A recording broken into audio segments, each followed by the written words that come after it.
Oh, I can hardly move. I made a lot of mistakes today. Fortunately, not too much went wrong, and it could have, believe me.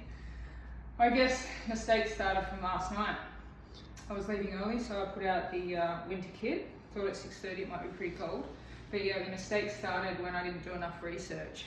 I put in the Google Maps from where we're staying, Raymond Terrace, to Foster, and there was an option for cars and an option for bikes. And I thought, okay, the bikes one's like 6k shorter, I'll take the bike route. And then the next mistake, I was going along the expressway and I thought, okay, follow the bike route, and it turned me off to go down to Hawk's Nest, and it was a completely dead road along there. And then I was just on this dead road for like 20 or 30 kilometres, started to get hungry, thirsty, and then all of a sudden Google Maps says to turn right, and it's a dirt track. So I stopped and I'm looking at the dirt track and I'm like, and I look at my maps again, if I go straight ahead there's ferries, and I've done the whole ferries thing, and I'm like, I can't take the dirt track. And I just got onto it, and a group of 15 mountain bikers came along, and they looked pretty professional. It was about 50% women, 50% men. And they said, hey, come with us. And I'm like, yeah, how far is it dirt for? And they're like, oh, a couple of hours. I'm like, a couple of hours? And I was like 25k or something. And I'm like, oh, okay, I'll see if I can keep up with these guys. And then all of a sudden I thought, you know, I'm just going to do this. I left them and just flew past them and dodged through them, and off I went. Spares bag fell off when I jumped the log. And then this dirt track was a mountain bike trail, and because it rained last night there was massive puddles, and because I just got into the mode of it's adventurous, just do it, you know, but turning back's kind of like a failure, so I'm committed now. So I was pushing really hard on the pedals and I was bouncing over the rocks. I had 120 psi on my tyres, and I was thinking, yeah, a lot can go wrong here. There's sticks coming up into the rear derailleur, and I can hear the rocks banging against the carbon, and I was pretty worried about the bike.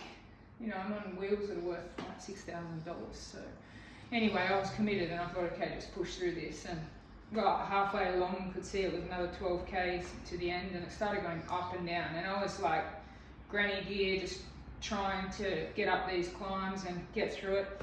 And I realised I had no phone reception, so I was dehydrated, a dust in my mouth. Yeah, there was some dry bits of sand as well, so I'd hit them at high speed and front wheel just like that. It was pretty adventurous, and that's what I'm out here to do. So, you know, I just went with it. I was scared something could go wrong, but I was like, this is what it's all about, you know?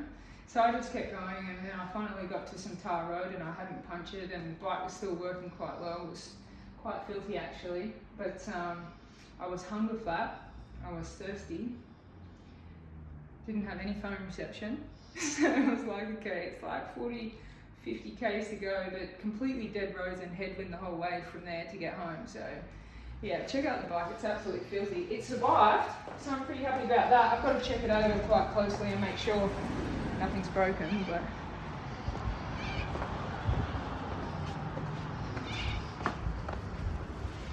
yeah, she had a tough day.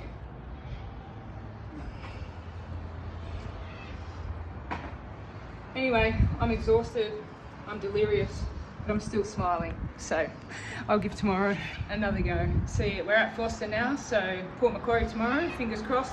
Another 120 or 130k. I think today was about 145, but at least 2 hours of that was like off-road, and I mean mountain biking in the F12. But anyway, survived the day. I'll let you know how tomorrow goes. What about the antennas? Did you hit by a magpie?